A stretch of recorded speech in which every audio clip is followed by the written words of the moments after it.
Hello, welcome back to the Sword and Musket channel, where we discuss interesting and unusual things for collecting firearms and antique and arms related.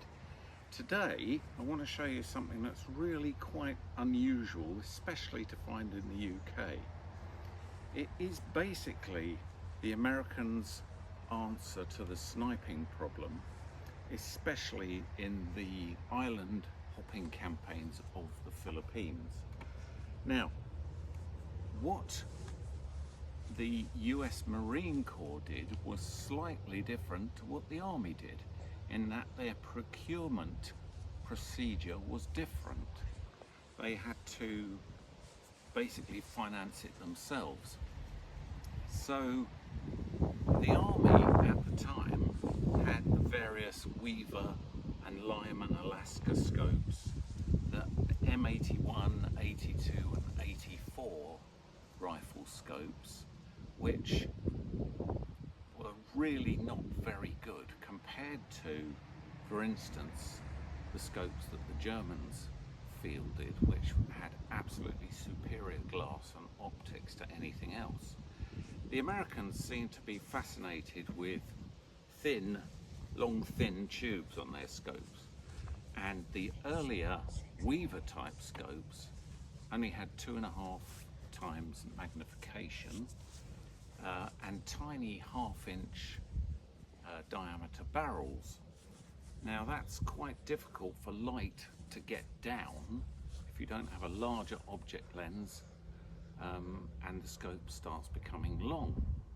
Now there are also accounts of riflemen having to empty water out of their scopes in the Philippines because of condensation, that the lenses within the Weaver scope and other such contemporaries were spaced with cardboard spacers, so you had a potential for disaster.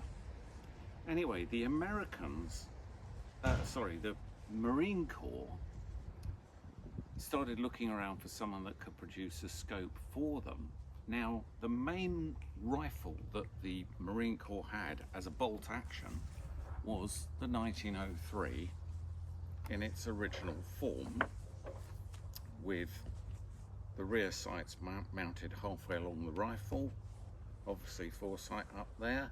Now, this is not exactly the correct rifle that would be pertinent to the time, but this is a World War I version. It's a straight grip stock, and quite often, although these are known, the Unertle type scope is known for having a C grip stock, they are found with straight grip stock. So I'm just using this example, as it is in fact a Springfield armory weapon, to show you this wonderful setup which the Marines and John Unertle finally came up with. Contemporary target shooting scopes of the time tended to look a little bit like this. Now this is a this is in fact a Unertle scope, but it's a target version. It has bright outer gimbals, and it has adjustment for parallax emission up at the front. You'll notice this strange and cumbersome spring arrangement. I'll explain more about that in a moment. And this one is in fact a 10 times magnification. It has the name of the maker written upon the front, which you can see closely here. So got J Unertle, and it has a serial number. Now this would not be the out and out correct scope to put on a World War II US Marine Corps type rifle. The actual numbers produced are quite minimal if you think about wartime production.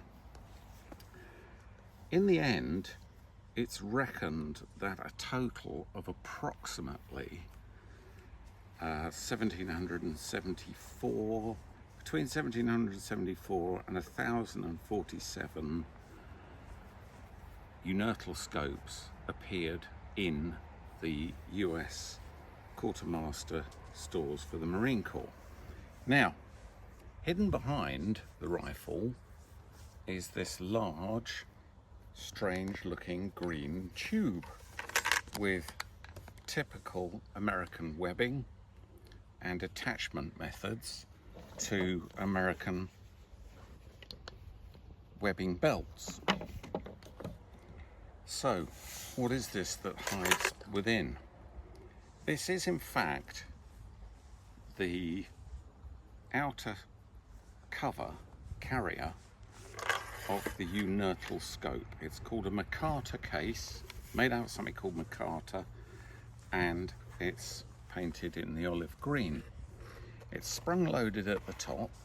You simply open it by twisting. And then what have we within? Well, this is a rare thing in this country.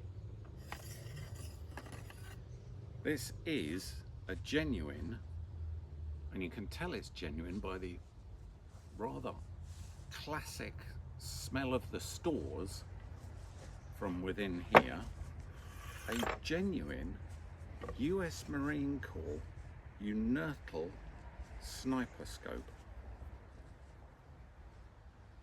As I say, this is a rare thing.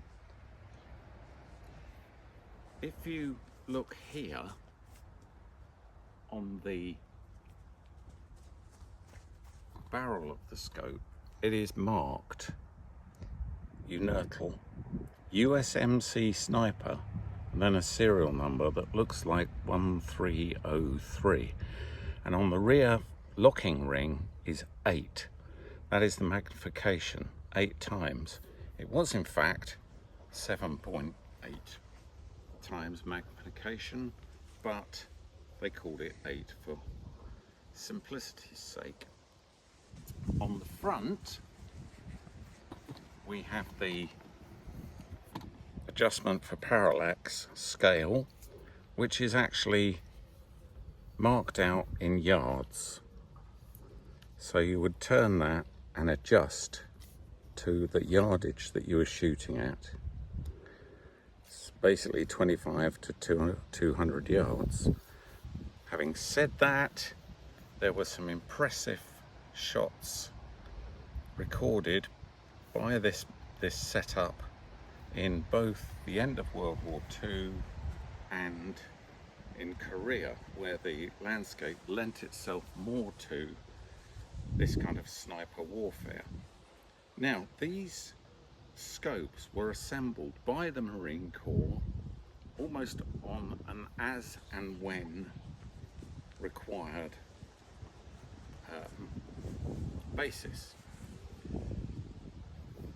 They picked a national match version of their standard 1903 rifle. National matches are identified by various means, but an absolute genuine one should have a star-gauged barrel, in that there would be a minute star stamped into the crown of the barrel, just where my finger is. So this, as you see, is plain. It is not a star-gauge barrel.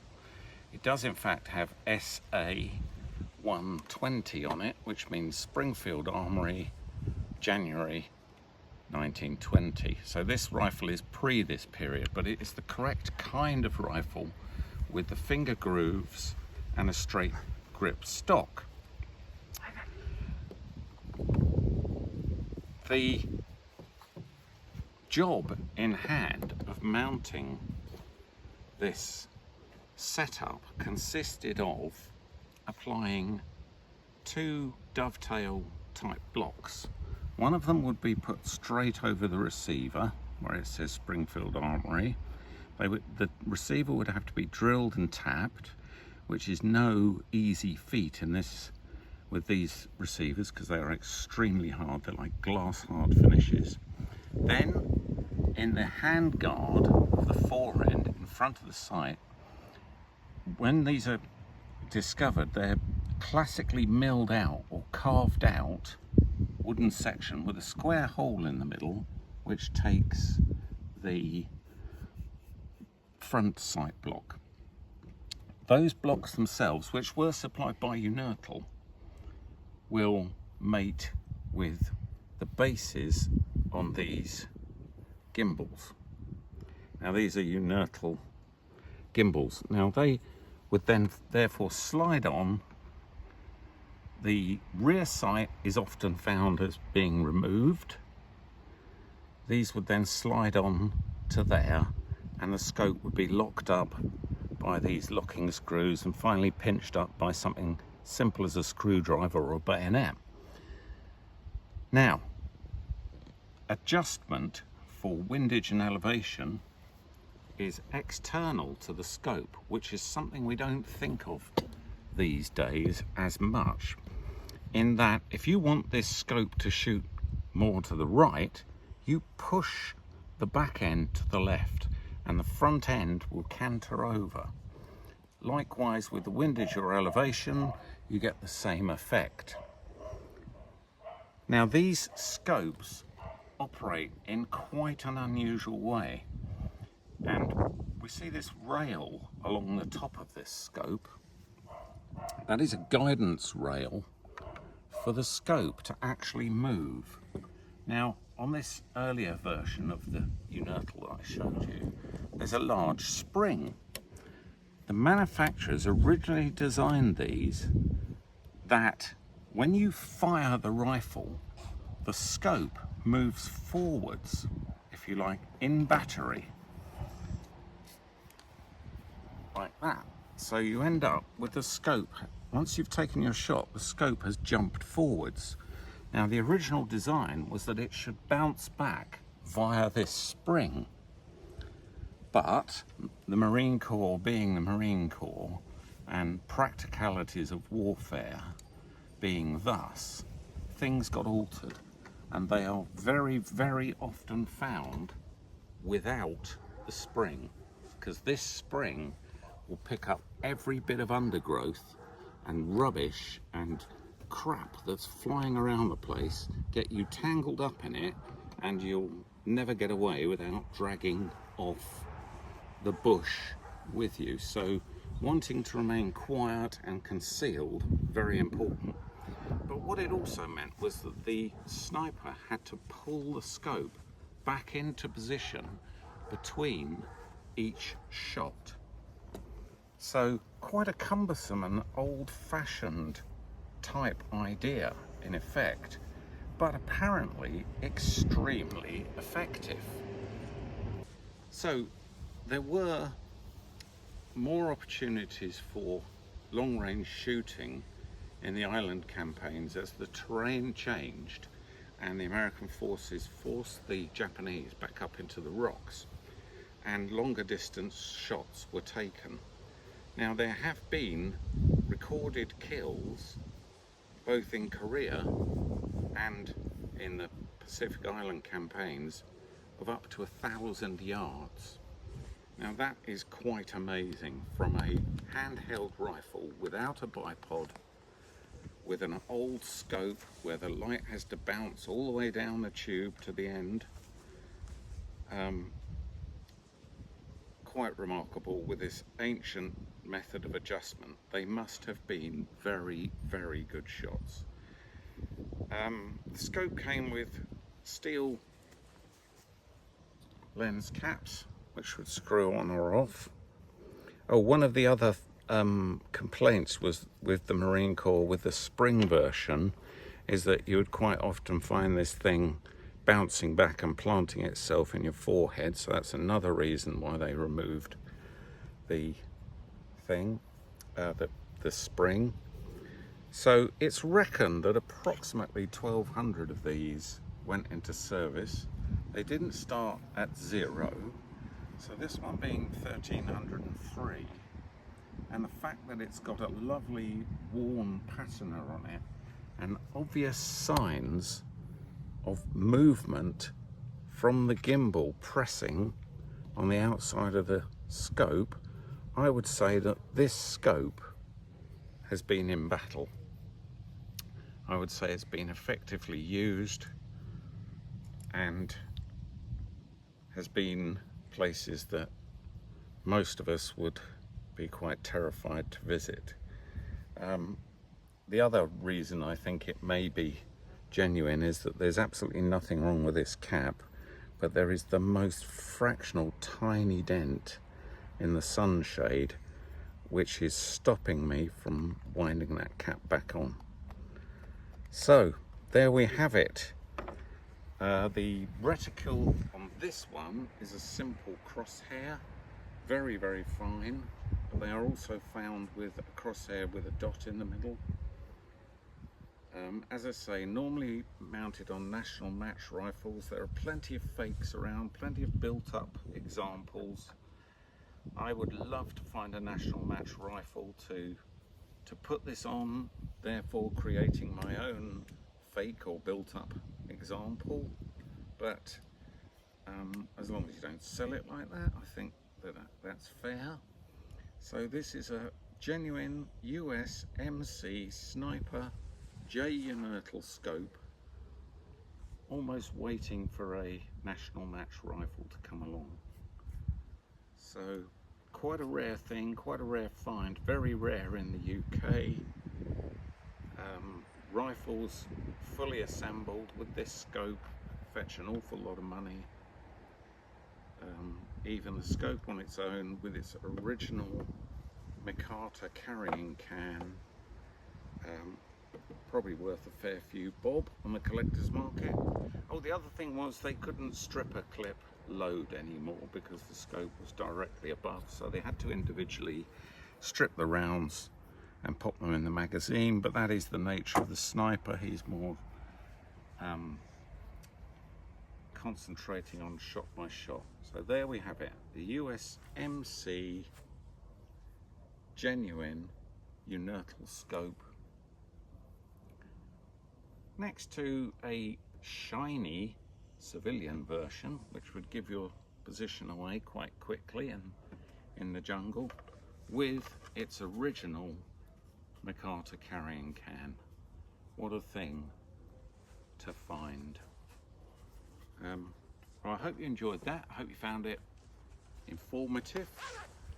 Don't claim to be any kind of expert on the US Marine Corps and their procurement, but it's interesting that the Army didn't pursue this idea and that it took the Marine Corps' independent thinking and buying